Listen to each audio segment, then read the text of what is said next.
అక్బర్ రాజ్యంలో ఓ వ్యాపారి ఉండేవాడు. కొన్ని రోజుల క్రితం అతని ఇంట్లో పనివాడు దొంగతనం చేసి నగలు, ధనం తీసుకుని పారిపోయాడు. ఓసారి ఆ వ్యాపారి ఏదో పనిమీద రాజధాని వెళ్ళాల్సి వచ్చింది. అక్కడ బజారులో పారిపోయిన తన పనివాడిని చూశాడు. అదే సమయంలో అతడు కూడా తన యజమానిని గమనించాడు. ఆ ఇరుకు సందులో పారిపోవటానికి దారి లేదు. వెంటనే ఆ పనివాడు దొంగ దొంగ అని అరుస్తూ వ్యాపారిని గట్టిగా పట్టుకున్నాడు. ఊహించని ఈ సంఘటనతో వ్యాపారి నిర్ఘాంతపోయాడు.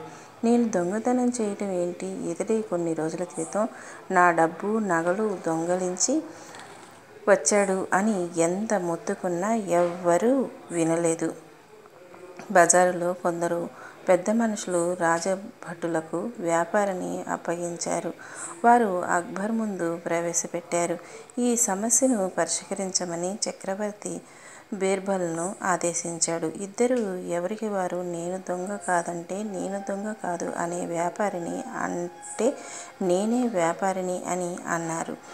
కాసేపటి తర్వాత బీర్బల్ భటులను పిలిచి ఇద్దరి ముఖాలకు ముసుగులు వేయండి, ఆ కిటికీ దగ్గరకు తీసుకువెళ్ళి అందులోంచి వారి తలలను బయటకు పెట్టించండి అన్నాడు. భటులు అలాగే చేశారు. ఇద్దరి తలలు బయటకు పెట్టాక ఇప్పుడు పనివాడి తల ఒక వేటులో నరికివేయండి అని బీర్బల్ గట్టిగా అరిచాడు.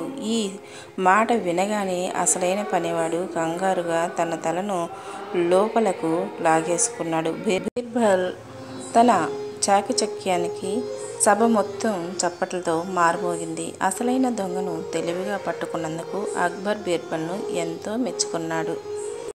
ఎంత ముసుగేసుకుని ఉంటే మాత్రం దొర దొంగ అవుతాడా? దొంగ దొర అవుతాడా? తేలుకుట్టిన దొంగ మంచివాడి పక్కన పడుకున్నంత మాత్రాన వాడి కడుపులో భయంగానే నిద్ర పట్టకుండా ఉంటుంది. అదే మంచివాడు ప్రశాంతంగా నిద్రపోతూ ఉంటాడు.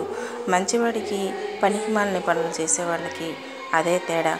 ఎక్కడ ఎవరు చూస్తారో, ఎక్కడ ఎవరు పట్టుకుంటారో, ఎక్కడ ఎవరికి దొరికిపోతామో అంటూ వాళ్ళ కడుపులో భయం ఒక విధాన చెప్పడానికి వీలు కుదరదు. అంత భయంగా బతికే బదులు మనిషి అనేవాడు నీతిగా నిజాయితీగా బతికితే ఎంత అందంగా ఆనందంగా, కుటుంబానికి కూడా ఎంత గౌరవంగా ఉంటుంది.